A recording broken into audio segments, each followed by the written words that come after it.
Good morning. Buenos días a todos. Gracias por estar con nosotros en su programa Café con Leche, la voz de los latinos en América. Estamos transmitiendo desde Hermosa 1470 AM, 96.9 FM, también en YouTube. Y les habla Lilia Ganindo, me acompaña Michael Dutton. Michael es miembro de la mesa directiva del Condado de Los Ángeles, de la Oficina de Educación del Condado de Los Ángeles, un cargo muy importante. Entre una de sus credenciales, Michael, I wish you could understand my Spanish because I talk so high about you. I don't know that I'm all that important. I heard importante. I don't know about that. Yeah, you are very important person, and we are so proud to have you here. And you know, yesterday I was talking about uh, Sonia Sotomayor, the lady from the Justice Sotomayor. Yeah. She has the same level that the president of the United States, no? Because they're supposed to be equal the powers, no? And I was telling them, is a Latina. Her parents were born in Puerto Rico, and if she had thought like many people in our community think, oh no, that is impossible for me. Oh no, I can't. For sure, she was not going to do anything. That you have the opportunity, because the opportunity is there, but you have to take the it's one thing is most important for people to realize. If you don't think you can, you can't. You can't. How sad, eh? Exactly. And that's why Caesar was so successful, and the UFW was successful, because se si pueda is that's good foundation language. Yes, you can. Do you know, I was telling, bueno, estamos hablando como ayer, el día de ayer estuvimos hablando de Sonia Sotomayor, la juez de la Suprema Corte de Justicia, que siendo hija de inmigrantes de Puerto Rico, que vivió en la pobreza y que a pesar de todo superó muchísimas obstáculos y ahora está al nivel del presidente, porque los tres poderes son en igualdad, se supone. Entonces, cuando una hispana inmigrantes iba a imaginarse, pero dice Michael que por eso es tan importante el mensaje que nos dejó César Chávez de sí se puede. La persona que no va a tener éxito es aquella que no cree que lo puede hacer. Pero si tú crees que sí puedes, sí se puede, sí se puede. And I was telling them this because right now we are going to have elections for board members in the schools here locally. Yes. And we November, and the Hispanic population has grown so much, and we almost don't have any representation because we don't feel that we can make it. And I think that we can, if we really believe that we can. There are positions in the east side, Lancaster east side, in Lancaster School District, in Keppel. Every school district has seats that are up for re-election or election. If there is somebody who is on the board, a certain number of those board members will be up for re-election or replacement, whatever the voters decide. And that's why people who vote need to be involved and learn about who's in the seat and if they're the kind of representatives that they want to have, because now is when you make that decision. You go to the polls in November and you vote. And Governor Brown changed the cycle so that school board elections are on even number years. And so you don't have part of the board that's not being voted on in an even number year. And so that's why it's very important, because your representatives and your presidential elections are on even number of years.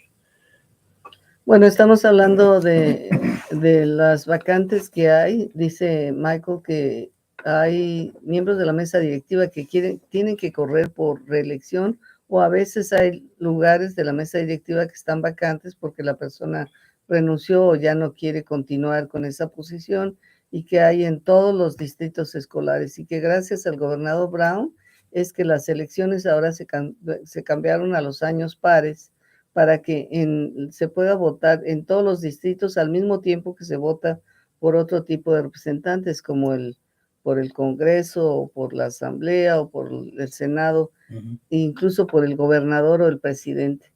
Así es que es importante, amigos, que sepamos que hay la oportunidad y que si tenemos las ganas, I can imagine when you are very poor, for example, like Sonia Sotomayor, no? And then you go to universities in which the richest people is there, and then you feel that you don't fit. I can imagine, no? Like not very comfortable because you are not in your environment, in your regular environment. You eat beans while everybody else eats caviar or lobster or something like that. How what do you think is that? Because do you know, for example, I never did like caviar. No? I prefer beans. Well, lobster. Yeah. What about lobster? Well, do you know that is the point, because you didn't eat caviar when you were a small child, but if you were in the caviar issue, I bet you that beans, what is that? Yeah, well, you know. No, but do you think that it's easy for somebody to go to a university that in which the richest people goes there, being a poor person and without almost nothing, no? And then you go there because you study very hard, and then you had the opportunity to be there, but it has to be challenging to be in this situation for many years. Yeah, well, you know, that's kind of what the 70s was all about. It changed things a lot because prior to that, actually, it wasn't until, you know, us veterans came home from Vietnam and used the GI Bill that a lot of poor guys got a chance to go to college. I'm one of them. I was a poor kid. I mean, I was so poor. I grew up in a town in Pennsylvania. The whole town was on what we call relief. In Pennsylvania, that's welfare as close as you get to it. And the whole town was on relief. And so, you know, on designated days, you go down to the post office, and you would see your Sunday school teacher, the bus driver, and other people all getting their government cheese and their containers of food and things, because we were all on relief. It was a very, very poor part of Pennsylvania. And so I didn't grow up rich. I came to California and was like, I can't believe this place. California was like, wow. On one hand, it was an exposure to something I didn't know anything about, and then on the other hand, I got good grades in school because they were just now doing things that I had done earlier. Oh yeah. So yeah, so yeah. I mean, I knew all my states and capitals and got an award from my teacher when I was in the 5th grade. Yeah. You know, they were just barely learning that in the 8th grade in California. So it was a whole different approach to education, and one that I appreciate having had. But California is it's a different lifestyle. It's a different rhythm. The rhythm of life is different here, and so, you know, we talk a little slower in California. I talked faster when I lived in Pennsylvania. I had an accent when I was in Pennsylvania. I've lost most of it, as much as I could anyway. But coming to California was an eye opener for a poor kid from back east. You know, the rich people were farmers where I lived. Bueno, estamos hablando, le decía yo, por ejemplo, que qué implicaciones o qué, cómo cree que se sentiría, que si no es un gran reto para una persona que ha sido pobre, y que se esmera mucho para ir a una excelente universidad, donde todas en la universidad, la mayoría de ellos son gente muy rica porque pagan mucho dinero, pero aquí se pusieron muy listos y fueron a la universidad. Le decía yo que implicaba ese reto también, es adicional, un reto adicional de no sentirte muy cómodo con un grupo de amigos o de compañeros de clase donde todos son fifís, donde todo el mundo come caviar o langosta y tú con tus frijoles, ¿no? Y Michael dice, bueno, pues esa oportunidad se abrió para los estudiantes pobres en esas universidades de prestigio después de la guerra de Vietnam, cuando se empezaron a dar becas para las personas pobres. Y así es como yo pude avanzar, dice, porque yo nací en un pueblo, en una ciudad en Pensilvania, donde éramos muy pobres. La mayoría, toda la gente de ese poblado recibía asistencia pública, y dice, para que saliéramos adelante. Y cuando me vine a California fue una gran sorpresa. Fue una gran sorpresa en cuanto al tipo de vida, porque para acá todo me asombraba. Sin embargo, por ejemplo, me habían enseñado más, así es que me permitía recibir reconocimientos por avance aquí en California, estilos de vida totalmente diferentes, dice, pero tenía yo acento, se me quitó el acento y ahora ya, bueno, pues muy feliz. Do you feel sorry of coming to California, or do you feel really well? If you think that no, I wouldn't live anywhere else. This is my home now. This is where I live. This is who I am. I'm a Californian. And when I go back east and I talk to people, I am reminded very much that I am a Californian, because their perspective and their attitudes about things are entirely different than what we do here in California. What is the difference? They're a lot more conservative, a lot more opinionated. They don't know how to keep their mouth shut and keep their own ideas to themselves. We have a great deal of respect, I think, or a little more respect here in California, to let people have and think and believe the way that they have and think and believe. Other people want to tell, in other places, people want to tell other people how to think and believe. And I don't think that's healthy.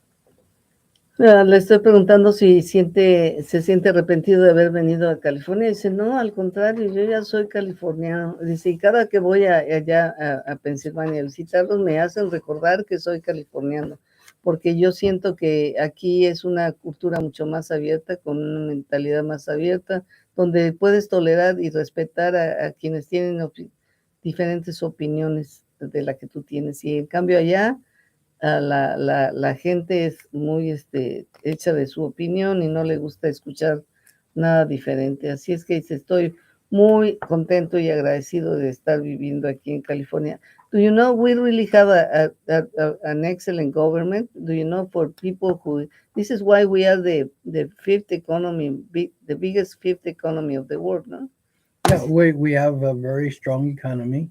We're a coastal economy in that we're part of what is called or known as the Pacific Rim, and so we're part of that Pacific Rim economy, which is an international economy. It's not just the United States, and so a lot of trading and a lot of shipping and transporting, import and exports happen here in California that don't happen in other states that are not on the coast, and we have the luxury, if you will, of being the mass majority of the West Coast of America.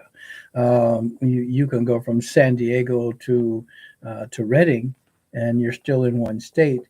And if you were back east, you would have been in 1, 2, 3, 4, 5, 6, 7 different states before you travel that distance.